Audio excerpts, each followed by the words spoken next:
वा, काय मस्त दिसतंय पंचामृत. बघताच तोंडाला पाणी सुटलंय. तुम्हाला समजलं असेलच, आज मी बनवणार आहे खास वैदर्भीय चवीचं थोडं झणझणीत असं पंचामृत. त्यासाठी लागणारे साहित्य आहे: अर्धा पाव हिरवी मिरची, लिंबा एवढा चिंचेचा कोळ, 4 टेबलस्पून भाजलेल्या शेंगदाण्यांचा कूट, 2 टेबलस्पून किसलेला गूळ, कढीपत्ता, लसूण पेस्ट, आल्याची पेस्ट, अर्धा टीस्पून हिंग, अर्धा टीस्पून मेथी दाणे, मोहरी, जिरं, हळद, 1 टीस्पून धने पावडर, हाफ टीस्पून मेथी पावडर, साखर 1 टीस्पून, चवीनुसार मीठ, फोडणीसाठी तेल आणि गार्निशिंगसाठी कोथिंबीर. चला तर पंचामृत बनवायला सुरुवात करूया. गॅसवर एक पातेलं गरम करून त्यात 2 टेबलस्पून तेल घालून घेऊया. तेल गरम झालं की त्यामध्ये मोहरी घालून घेऊया.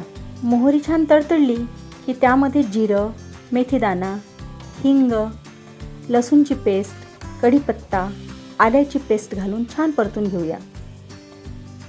चांगले खरपूस परतलं गेलं की यामध्ये अर्धा टीस्पून हळद, 1 टीस्पून धने पावडर आणि 1 टीस्पून साखर घालून घेऊया. थोडं परतलं गेलं की लगेचच मिरचीचे काप ह्यामध्ये खमंग परतवून घेऊया. साखरेमुळे मिरचीचे काप छान कॅरमलाइज होतात. ही फोडणी छान खरपूस झाली की यामध्ये चिंचेचा पातळसर कोळ घालून घेऊया.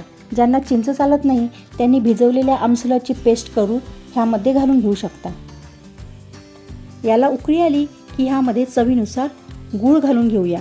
मला की नाही आंबट गोड चवीचं पंचामृत करायचं होतं, म्हणून मी जरा जास्त गूळ घातला, पण तो तुम्हाला कमी घालायचा असेल तर तुम्ही घालू शकता.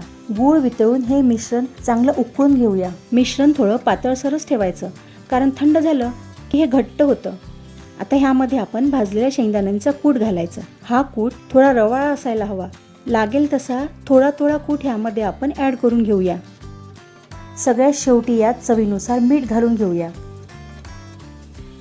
सर्विंग बाउलमध्ये काढून कोथिंबिरीने गार्निश करूया. मस्त टेम्पटिंग असं पंचामृत तयार झालं. ताटामध्ये डाव्या साईडनी वाढायच्या चटण्या, कोशिंबिरी ह्यामध्ये पंचामृताचा पहिला नंबर लागतो बरं का. माझी आजची रेसिपी आवडली असल्यास माझ्या चॅनलला सबस्क्राईब करा, बेल आयकॉनला पण क्लिक करा.